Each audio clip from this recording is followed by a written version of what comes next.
Here is my Halloween birdhouse. First, I took a regular birdhouse and look at these cute little doors that open and close. Then I put some holes and damaged it a little bit. Made some clay figurines to go on it. Then I painted it in spooky colors. Added something to the roof to make it a little bit more scarier and spooky, haunted.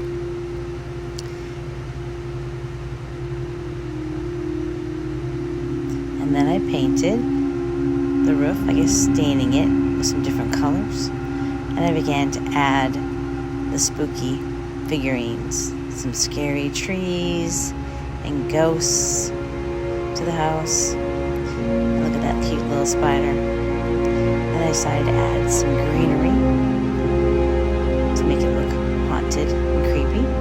Scary witch and a ghost. And there you have it. After some lights, make it look a little bit more spooky and scary and creepy. There you have it. Halloween birdhouse.